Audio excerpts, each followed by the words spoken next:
Hello students, आज हम बात कर रहे हैं इलेक्ट्रॉनिक कॉन्फ़िगरेशन की। लास्ट लेक्चर हमने डिस्कस किए थे उनमें आपने देखा होगा कि हमने बात की थी क्वांटम नंबर की। हमने बात करी थी चारों क्वांटम नंबर के बारे में, और हमने बात करी थी कि जो हम इलेक्ट्रॉनिक कॉन्फ़िगरेशन में इलेक्ट्रॉन फिल करते हैं उसके नियम कौन कौन से नियमों को हम फॉलो करते हुए इलेक्ट्रॉनिक कॉन्फ़िगरेशन लिखते हैं, इसके बारे में हमने डिस्कस किया था। आज हम उन्हीं नियमों को फॉलो करते हुए इलेक्ट्रॉनिक कॉन्फ़िगरेशन लिखेंगे, और आपको ये ध्यान रखना है बच्चों, उन नियमों को फॉलो करते हुए इलेक्ट्रॉनिक कॉन्फ़िगरेशन लिखना, ठीक है। और जैसा कि आपको पता है इस चैनल पर जो अपनी क्लासें हैं वो रेगुलर चल रही हैं, तो आप भी इनका बेनिफिट लीजिए और अपने दोस्तों को भी इसके बारे में बताइए। दूसरी चीज़ ये है कि ये टॉपिक्स तभी समझ में आएंगे आपको जब आपको इनको कंटिन्यू देखेंगे, एक वीडियो के बाद में दूसरा, दूसरे के बाद में तीसरा। अगर आप इसको रैंडमली देखोगे तो आपको ये क्लियर नहीं होगी, बहुत सारी चीज़ें समझ में नहीं आएगी। इसलिए आप सारे वीडियो देखते रहिए, तब आपको और भी बहुत सारी चीज़ें क्लियर होती जाएंगी।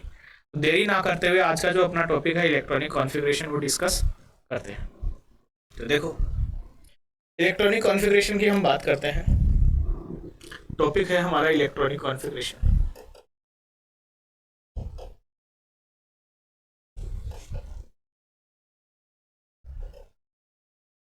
इलेक्ट्रॉनिक विन्यास।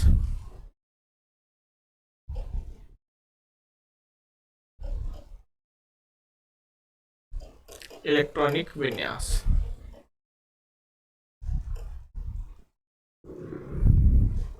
इलेक्ट्रॉनिक विन्यास।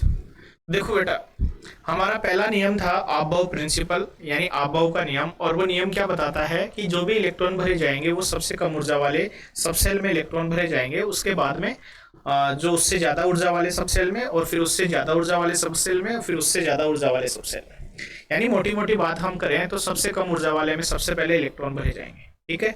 और वो हमें बताता है आपबाउ का प्रिंसिपल, आपबाउ का नियम, जिसमें हम ऊर्जा का निर्धारण, एनर्जी का निर्धारण, एनर्जी का जो कंक्लूजन है, या ऐसे बोल सकते हैं एनर्जी जो हम कैलकुलेट करेंगे, कैलकुलेशन जो एनर्जी की है वो n+l रूल से करेंगे। देखो, n+l रूल क्या होता है कि n+l का वैल्यू जितना ज़्यादा होगा उसकी एनर्जी उतनी ही ज़्यादा होगी, और अगर n+l का वैल्यू कम होगा तो उसकी एनर्जी कम होगी।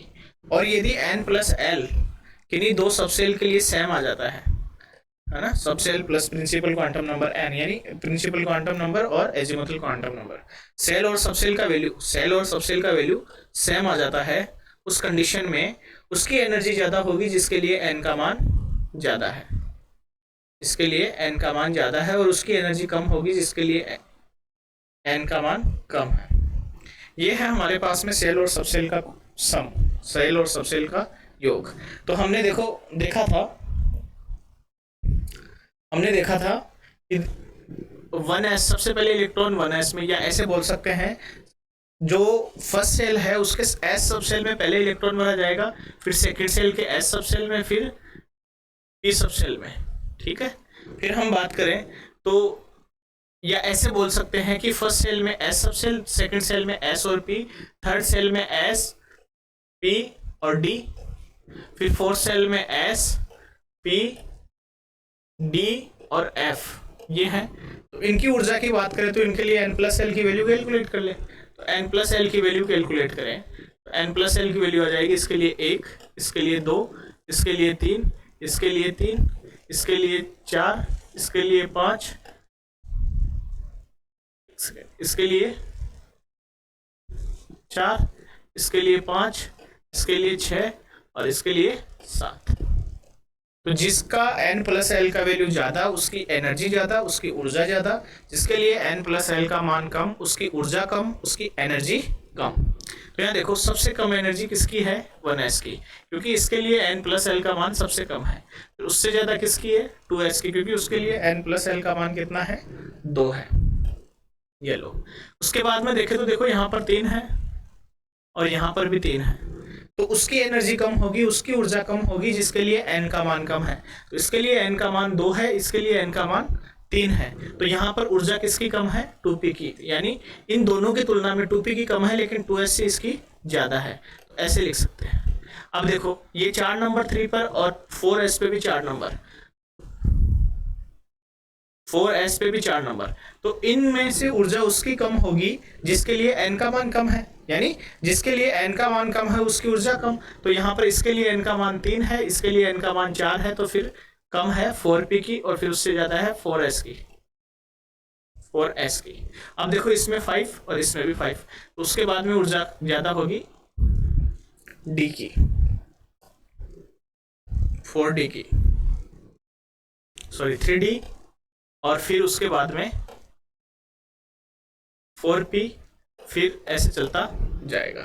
यानी सबसे पहले इलेक्ट्रॉन इसमें भरे जाएंगे, है ना, उसके बाद में इलेक्ट्रॉन इसमें भरे जाएंगे, फिर उसके बाद में इलेक्ट्रॉन 2p में भरे जाएंगे, फिर उसके बाद में इलेक्ट्रॉन 3s में, 4p में।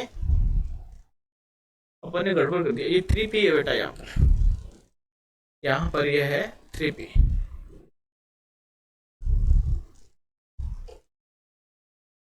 फिर उसके बाद में 4s में, फिर 3d में, फिर 4p में। इस प्रकार से इलेक्ट्रॉन भरे जाएंगे। या तो आप n+l जो रूल है, नियम है, उससे कैलकुलेट कर लो, या आप इस ऑर्डर को याद ही रख लो। और हमें पता है कि जो हमारा s सबसेल है, s उपकोष में, उसमें अधिकतम 2 इलेक्ट्रॉन भरे जाएंगे। p जो उपकोष है, p सबसेल है, उसमें अधिकतम 6 इलेक्ट्रॉन भरे जाएंगे। d जो सबसेल है, उसमें 10 इलेक्ट्रॉन मैक्सिमम भरे जाएंगे। और f सबसेल जो है, f उपकोष है, उसमें 14 इलेक्ट्रॉन मैक्सिमम भरे जाएंगे। ये हमारे को पता है, इतना हमने डिस्कस कर लिया था, इतना हमने डिस्कस कर लिया था। एक सेकेंड,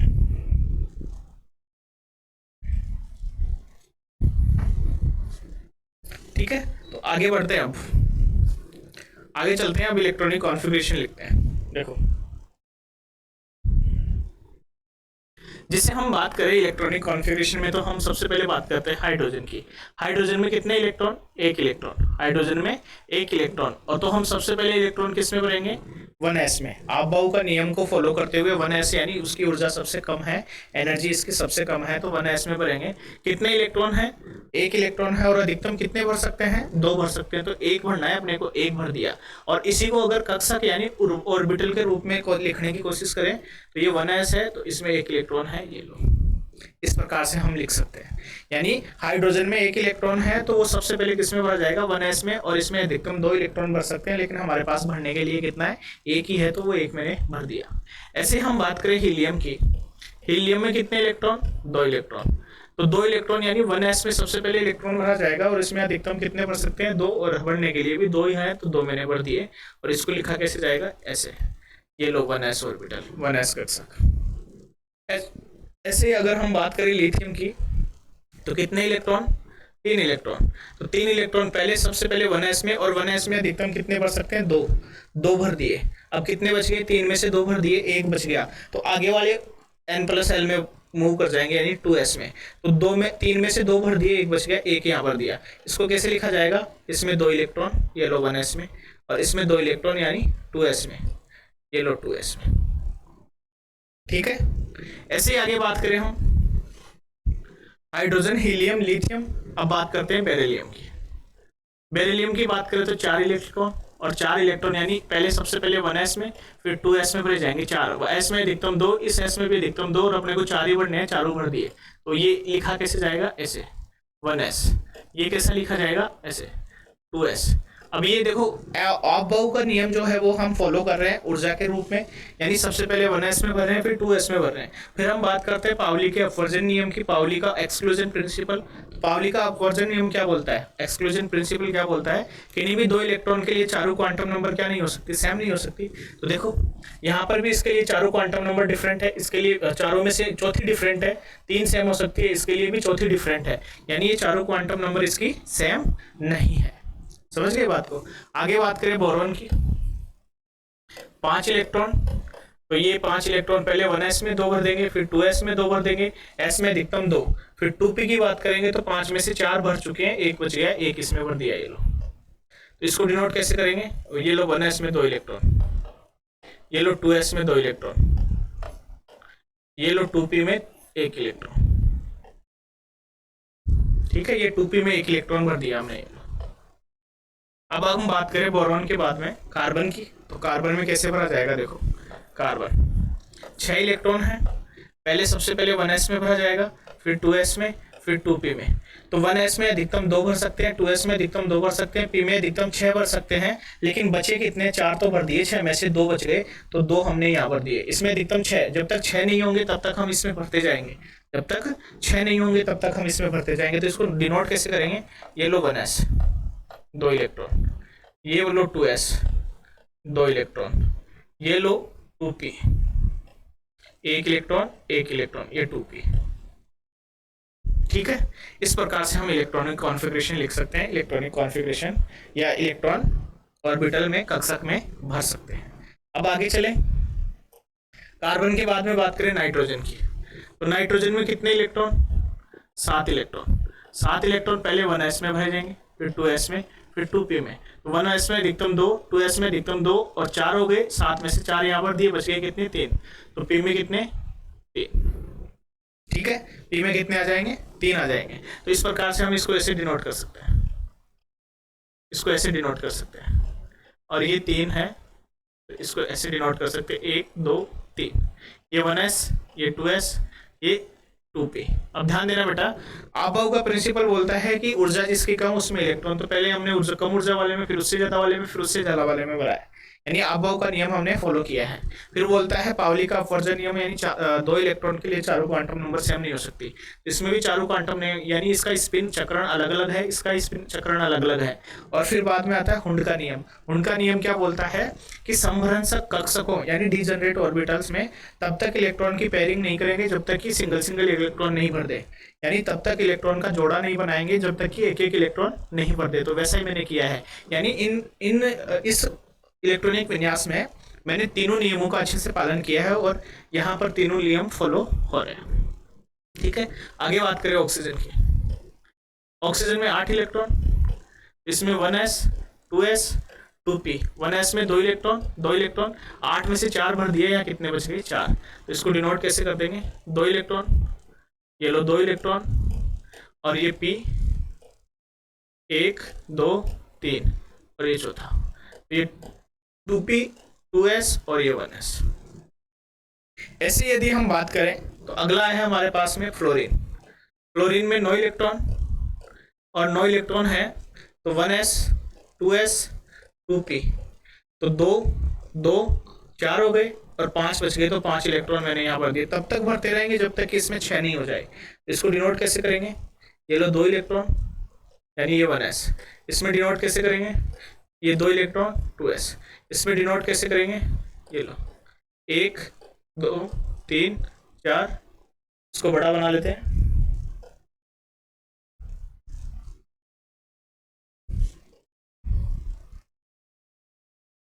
एक 2 3 4 5। इस प्रकार से ये 2p है हमारे पास में। इस प्रकार से हम इसमें इलेक्ट्रॉन भर सकते हैं। आगे बात करें फ्लोरीन के बाद में नियॉन। नियॉन की बात करें तो 1s, यानी 10 इलेक्ट्रॉन है इसमें, तो 1s 2s 2p। ठीक है, तो 1s में 2, इसमें 2 और p में कितने भरे जाएंगे, 10 है, तो 4 भर दिए 6। इसको हम ऐसे लिख सकते हैं, इसका इलेक्ट्रॉनिक कॉन्फ़िगरेशन नियॉन। देखो p में 6 भर सकते हैं, तो ऐसे इस प्रकार से भर सकते हैं और इसको ऐसे डिनोट भी कर सकते हैं। 1s में कितने, ये लो, 2s में कितने, ये लो, और 2p की बात करें, ये 2p 1 2 3 4 5 6। इस प्रकार से हम इलेक्ट्रॉन भर सकते हैं। समझ में आई बात। आगे बात करें नियॉन के बाद में सोडियम की, तो आगे वाली स्लाइड पे चलते हैं। सोडियम की बात करते हैं। सोडियम में कितने इलेक्ट्रॉन, 11 इलेक्ट्रॉन। सोडियम में कितने इलेक्ट्रॉन हैं, 11 इलेक्ट्रॉन। तो देखो 11 इलेक्ट्रॉन को कैसे भरेंगे, 1s 2s 2p 3s। तो इसमें 2 इलेक्ट्रॉन 2 इलेक्ट्रॉन 6 इलेक्ट्रॉन 1 इलेक्ट्रॉन। इसका अभी हमने लिखा था किसका, नियॉन का, तो मैं इसको ऐसे भी लिख सकता हूँ, नियॉन 3s1, नियॉन 3s1, और 3s1 का कक्षक भी लिख सकते हैं अपन। ऐसे अगर मैग्नीशियम की बात करें तो मैग्नीशियम में 12 इलेक्ट्रॉन, और 12 इलेक्ट्रॉन को कैसे लिख सकते हैं, नियॉन, और इसमें कितने इलेक्ट्रॉन आ सकते हैं, मैक्सिमम 2, अभी एक ही है तो इसमें मैंने भर दिया 3s2। ठीक है, ऐसे हम भर सकते हैं। ऐसे अगर हम बात करें एल्यूमिनियम की, तो एल्यूमिनियम में कितने इलेक्ट्रॉन, 13 इलेक्ट्रॉन। तो कैसे आ जाएंगे, नियॉन 3s2 और 3p1। 3s के बाद में कौन सा 3p हमने लिख लिया या n प्लस एल रूल से। ऐसे ही हम बात करें सिलिकॉन की तो ये कैसा आ जाएगा 14 इलेक्ट्रॉन और ये आ जाएगा हमारे पास में नियॉन और 3s2 और 3p2। ऐसे अगर हम बात करें फास्फोरस की तो वो क्या आ जाएगा 15 इलेक्ट्रॉन, तो ये हो जाएगा हमारे पास में Ne नियॉन 3s2 3p3। ऐसे यदि हम बात करें सल्फर की तो सल्फर का हो जाएगा हमारे पास में 16 इलेक्ट्रॉन, तो ये हो जाएगा नियॉन 3s2 और 3p4। इस प्रकार से हम इलेक्ट्रॉनिक कॉन्फ़िगरेशन लिख सकते हैं। यदि हम बात करें 17 वाले की, ये लो 17 नंबर में, सॉरी क्लोरीन की,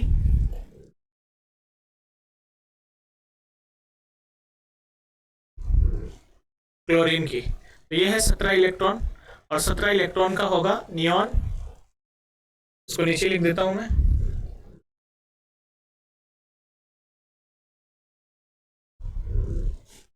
नियॉन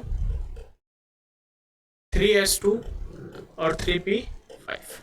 ऐसे ही 18 नंबर पे आर्गन, तो उसमें कितने इलेक्ट्रॉन 18 इलेक्ट्रॉन है, इसमें कितने इलेक्ट्रॉन है 18, तो इसको कैसे लिखेंगे नियॉन 3s2 और 3p6 और इसको पूरे को क्या लिख सकते हैं आर्गन, इसको पूरे को क्या लिख सकते हैं आर्गन, इसको पूरे को क्या लिख सकते हैं आर्गन लिख सकते हैं। तो ऐसे ही आगे चले हम आर्गन के बाद में पोटेशियम। नेक्स्ट स्लाइड पे चलते हैं। पोटेशियम की बात करें तो पोटेशियम की कैसा हो जाएगा, ऐसे इसको लिखें नियॉन 3s2 3p6 और 3d खाली रहेगा क्योंकि इसकी ऊर्जा ज्यादा है, तो ये तो खाली रहेगा और उसके बाद में भरा जाएगा 4s1। तो इसको मैंने पूरे को क्या लिखा था आर्गन, तो मैं इसको ऐसे लिख सकता हूं आर्गन 4s1 3d खाली रहेगा, तो ये पोटेशियम का है आर्गन 4s1 क्योंकि 4s1 में क्यों भरा, क्योंकि 4s की ऊर्जा 3d से कम है। उसके बाद में बात करें कैल्शियम की तो कैल्शियम में कितने इलेक्ट्रॉन 20 इलेक्ट्रॉन है, तो इसको ऐसे लिख सकते हैं आर्गन 4s2। ठीक है। ऐसे अगली बात करें स्कैंडियम की, स्कैंडियम में कितने इलेक्ट्रॉन 21 इलेक्ट्रॉन, इसको लिख सकते हैं आर्गन 4s2 और 4s के बाद में ऊर्जा ज्यादा किसकी 3d की, तो वो d में 1 इलेक्ट्रॉन, d में 1 इलेक्ट्रॉन और वो 1 इलेक्ट्रॉन है। अब इसमें 10 इलेक्ट्रॉन तब तक नहीं हो जाते तब तक अब इसमें भरेंगे, तो स्कैंडियम फिर टाइटेनियम के बाद में 22 इलेक्ट्रॉन और 22 इलेक्ट्रॉन के बाद में हम ऐसे लिख देंगे इसको 4s2 और 3d2। ऐसे ही हम वेनेडियम की बात करें तो 23 इलेक्ट्रॉन और 23 इलेक्ट्रॉन को हम ऐसे लिख देंगे आर्गन 4s2 और 3d3। ऐसे ही अगर हम बात करें 24 नंबर पे क्रोमियम पे 24 इलेक्ट्रॉन और इसको ऐसे लिख सकते हैं आर्गन 4s2 3d4। लेकिन ऐसा नहीं होता है बेटा, ऐसा इसलिए नहीं होता है क्योंकि यहाँ पर स्टेबिलिटी फैक्टर आ जाता है और हमारा इलेक्ट्रॉनिक कॉन्फ़िगरेशन है, इसमें तो 1 हो जाता है, इसका 1 इलेक्ट्रॉन इसके पास जाकर के 5 हो जाता है, तो ये हमें ध्यान रखना है क्योंकि हमें पता है कि फुल्ली फिल्ड यानी पूर्ण पूरित और हाफ फिल्ड अर्धपूरित कक्षक जो है वो ज्यादा स्थायी होते हैं, तो यहाँ पर इसका स्थायित्व बढ़ जाता है, स्थायित्व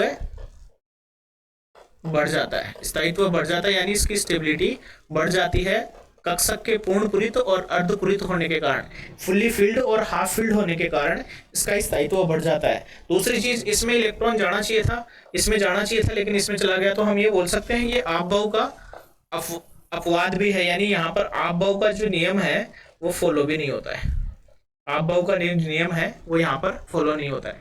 ये आपको ध्यान रखना है क्रोमियम के केस में, ये आपको ध्यान रखना है। ठीक है,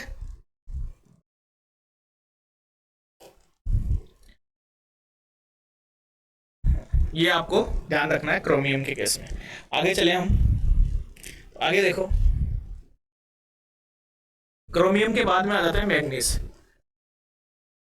मैग्नीज में कितने 25, इसको तो सीधा लिख देंगे 25 इलेक्ट्रॉन। आर्गन 4s2 और 3d5।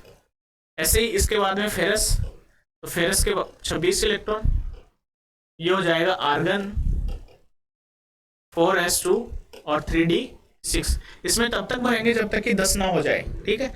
ऐसे ही बाद में करें कोबाल्ट 27 इलेक्ट्रॉन और ये आर्गन 4s2 और 3d7। 27 यानी 27 हो गए, देखो 18 और 2 20 और 7 27, ठीक है। ऐसे ही अगर निकल की बात करें तो निकल का 28 इलेक्ट्रॉन, लिख सकते हैं आर्गन 4s2 और 3d8। ऐसे ही अगर हम अगला कॉपर की बात करें तो कॉपर में 29 इलेक्ट्रॉन, और 29 इलेक्ट्रॉन का मतलब है आर्गन 4s2 और 3d9। लेकिन यहां पर भी बच्चों ध्यान रखना है आपको, कॉपर का स्थायित्व बढ़ जाता है किस कारण से, फुल्ली फिल्ड और हाफ फिल्ड होने के कारण। तो ये इलेक्ट्रॉनिक कॉन्फ़िगरेशन ऐसे ना हो करके ये क्या होता है कि इसका एक इलेक्ट्रॉन इसमें जाकर के इसको फुल्ली फिल्ड कर देता है। फुल्ली फिल्ड का मतलब पूर्ण पूरित कक्षक, डी में 10 इलेक्ट्रॉन अधिकतम भर सकते हैं तो ये 10 भर देता है। अर्धपूरित और पूर्ण पूरित यानी हाफ फिल्ड और फुल्ली फिल्ड का स्थायित्व ज्यादा होता है, इसलिए ऐसा यहाँ पर होता है। तो यहाँ पर देखो इलेक्ट्रॉन इसमें जाने चाहिए थे, इसमें चले गए। तो यहाँ पर भी आपबाऊ का जो नियम है, आपबाऊ का जो नियम है वो फॉलो नहीं होता है। तो दो याद रखने हैं आपको, एक क्रोमियम और एक कॉपर, ये दोनों याद रखने हैं। इन दोनों में आपबाऊ का नियम फॉलो नहीं होता है। और भी है जिसके बारे में हम बात करेंगे अगली स्लाइड पे। लास्ट एलिमेंट है हमारा Zn। कितने इलेक्ट्रॉन, 30 इलेक्ट्रॉन। तो इलेक्ट्रॉनिक कॉन्फ़िगरेशन कितना, आर्गन 4s2 और 3d10, इसका इलेक्ट्रॉनिक कॉन्फ़िगरेशन। इसके साथ ही आपको कॉपर वाले जो एलिमेंट है कौन आगे आया, इनका इलेक्ट्रॉनिक कॉन्फ़िगरेशन देखना है। कॉपर का मैंने लिखवा दिया, ये आपको देखना है, ये आपको देखना है। इसके साथ ही एक पीडी का इलेक्ट्रॉनिक कॉन्फ़िगरेशन भी देखता है। यहाँ पर कुछ एक्सेप्शन आपको देखने को मिल सकते हैं। तो इस प्रकार से अगर हमें तीनों रूल पता है तो किसी भी एटम के जो एलिमेंट है, एटम है, उसका इलेक्ट्रॉनिक कॉन्फ़िगरेशन ऐसे लिख सकते हैं। यानी उसके सेल या सब सेल में इलेक्ट्रॉन किस प्रकार से फिल किए जाएंगे वो हम ऐसे देख सकते हैं। मैं उम्मीद करता हूं बच्चों आपको ये अच्छे से समझ में आया होगा। इस पीडी का जरूर देखना और इन तीनों का एलिमेंट का जरूर देखना, और कॉपर का और क्रोमियम का मैंने आपको बता दिया है, ठीक है। तो ये ध्यान रखना है आपको, ठीक है। और इस चैनल पे और भी बहुत सारी क्लासेस चल रही हैं, जैसे ज्योग्राफी की चल रही हैं। तो जो ज्योग्राफी की जिसको नीड है उसको बताइए कि आप ज्योग्राफी की क्लास वहाँ से ले सकते हैं। रूबिडियम चैनल है, आप इसको अपने दोस्तों को बताइए इसके बारे में, ताकि उनको भी इसका बेनिफिट मिल सके। मैं उम्मीद करता हूं बच्चों आपको ये समझ में आ रहा होगा। और ये लेक्चर तभी समझ में आएंगे बच्चों आपको जब इनको कंटिन्यूटी में देखोगे आप, यानी एक साथ देखोगे सारे, मतलब एक लेक्चर के बाद दूसरा है, दूसरे के बाद तीसरा, ऐसे। अगर बीच में रैंडम में किसी भी लेक्चर को उठा के आप समझने की कोशिश करोगे तो नहीं समझ में आएगा, ठीक है। तो सारे वीडियोस देखिए और अच्छे से देखिए। मैं भगवान से यही उम्मीद करता हूँ कि आपकी पढ़ाई अच्छे से चले और आपको अच्छे से समझ में आए, ठीक है बच्चों। थैंक यू, धन्यवाद।